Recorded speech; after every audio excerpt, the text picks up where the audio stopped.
I want you to understand something before I tell you what happened. I am not a hero.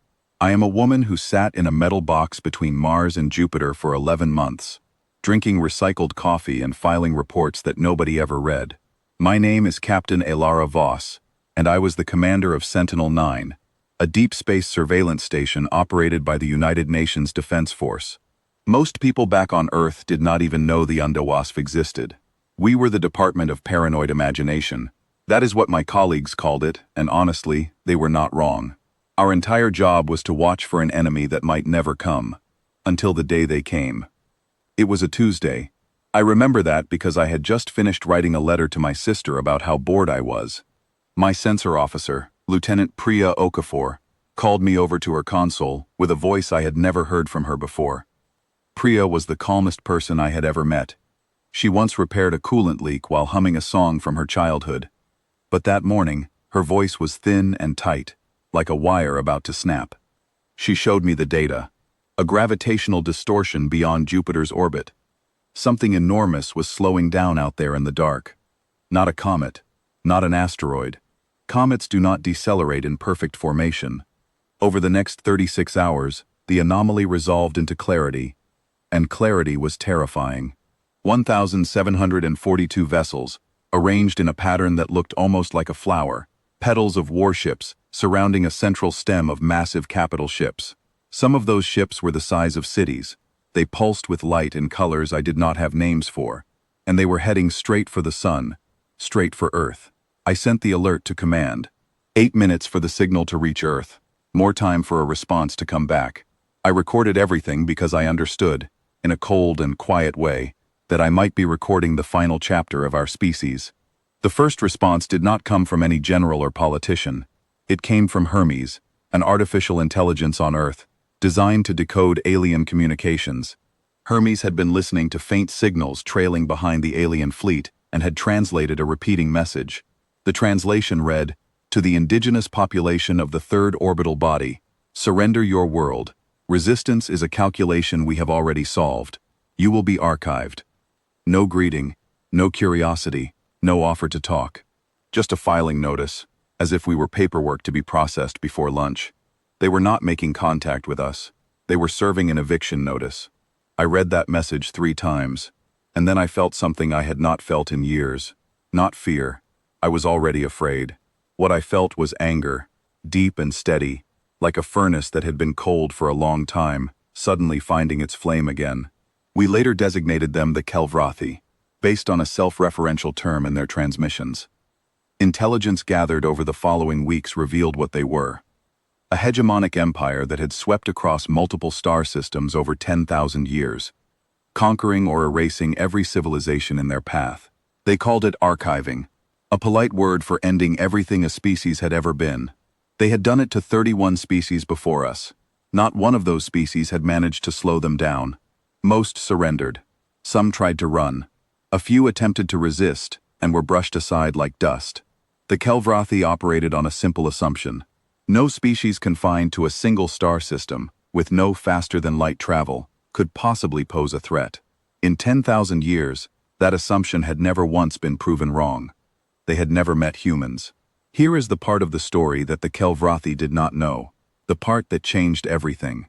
Humanity had been quietly preparing for this exact moment for over a century, not because we had evidence that aliens existed, not because we had detected signals or found artifacts.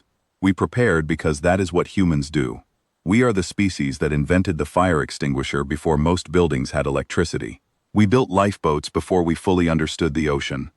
We created weapons for wars that had not started yet, and sometimes for wars we merely imagined.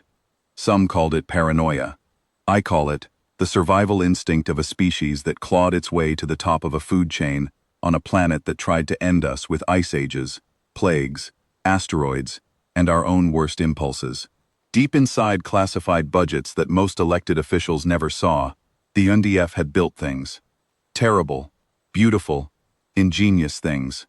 Project Aegis was a network of weapons platforms hidden inside asteroids and buried beneath the surfaces of the Martian moons, Phobos and Deimos. Directed energy systems, kinetic launchers, and sensor arrays, all dormant, all waiting. The Oort Picket was a string of sensor drones stretching far beyond Pluto, designed to detect exactly the kind of gravitational disturbance the Kelvrathi produced when they dropped out of faster-than-light travel. We had seen them coming months before they even crossed Neptune's orbit. The alert I received on Sentinel-9 was the last step in a chain of warnings that had been climbing the command structure for weeks. Project Hammerfall was the one that mattered most. Autonomous weapons platforms hidden throughout the asteroid belt, each carrying tungsten rods the size of city buses, designed to be accelerated to a significant fraction of light speed using magnetic rail systems powered by fusion reactors. At that velocity, each rod carried energy equivalent to the most powerful weapons humanity had ever built. And there were hundreds of these platforms, carrying thousands of rods. And then there was the doctrine of assumed hostility, classified since 2091. It stated simply that any extraterrestrial contact would be treated as a potential extinction-level threat until proven otherwise. Diplomacy would be attempted, communication channels would be opened, but the weapons would already be armed. Some people called that doctrine xenophobic. Those people got very quiet after the Kelvrathi broadcast their message. General Idris Kalen, Supreme Commander of the UNDF, addressed all personnel through encrypted channels. I had met Kalen once. He looked like someone had carved a statue out of bad news and given it a uniform. His address was short. He said, "They told us to surrender. We are going to tell them something back. All units, execute Hammerfall." The Kelvrathi fleet was still beyond Jupiter, crossing the asteroid belt at a leisurely pace. They were in no hurry. Why would they be? They expected us to do what every other species had done: panic, fragment, surrender, beg. Earth did not beg. There was fear, of course. Billions of people looked up at the sky knowing that something was coming for them. But humans have a quality that I think might be unique in this galaxy. We can be terrified and furious at the same time. Fear does not make us smaller, it makes us sharp. Within 72 hours, the entire industrial capacity of Earth, the Moon, and Mars shifted to a war footing. Factories that built mining equipment began producing missiles. Shipyards that assembled cargo haulers started welding armor onto anything that could fly. Volunteers lined up in numbers that overwhelmed recruitment centers. A 60-year-old grandmother in Sao Paulo was filmed modifying a cargo shuttle in her shipyard, and when a reporter asked her what she was doing, she said, "They want to archive us? I will give them something to remember." The clip spread across every network on Earth in hours. The Kelvrathi entered the asteroid belt in perfect formation, their shields glowing, their weapons charged. They had not bothered scanning for threats. Their formation was optimized for arrival, not for combat. At 3:47 in the morning, Universal Time, Hammerfall activated. I was on the bridge of Sentinel-9. I saw it happen. From inside hollowed-out asteroids across a 200 million kilometer arc, 300 weapons platforms came alive at the same moment. Their magnetic rails fired in sequence. Thousands of tungsten rods, accelerated to 8% of the speed of light, launched in staggered waves, designed to arrive at the fleet in overlapping cascades. The first wave reached the outer ships of the Kelvrathi formation. Those ships did not break apart. At that speed, kinetic impact does not leave wreckage. It leaves light.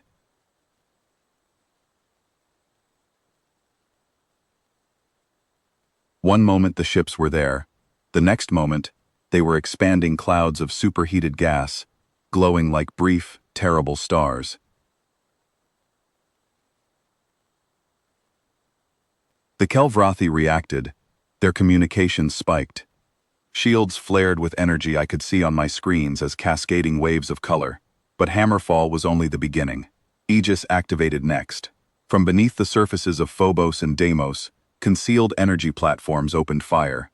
Focused beams of radiation lanced across millions of kilometers, not designed to destroy ships outright, but to blind their sensors and overload their shields. The timing was precise. The energy beams stripped away the Kelvrathi's ability to see at the exact moment the second wave of tungsten rods arrived. Ships that raised shields against the energy attacks were struck from the side by projectiles they never detected. Ships that dodged the projectiles moved directly into calculated energy corridors. I watched the data feeds streaming across every screen on my bridge, and I remember thinking that it looked like a cathedral made of glass, and we had just thrown a mountain through it. In 90 minutes, Over 400 Kelvrathi ships were destroyed or disabled. Their advance stopped somewhere between Jupiter and Mars. They had not even reached the orbit of our fourth planet. But the remaining ships began to adapt. Their capital ships deployed some kind of shielding that learned from incoming fire and adjusted in real time. They launched counterattacks, energy projections that warped the space around them, tearing apart two of our weapons platforms. The easy phase was over, so we sent the swarm. 10,000 autonomous drones, each the size of a small vehicle, launched from hidden caches across the belt. They were not elegant. They were not sophisticated. They were cheap, fast, and expendable. And there were 10,000 of them. The Kelvrathi weapons were designed for fleet-scale engagements. They were built to crack warships. They were not optimized for thousands of tiny, erratic targets swarming from every direction like angry insects. Thousands of drones were stopped. Thousands more reached their targets. Each individual drone was small.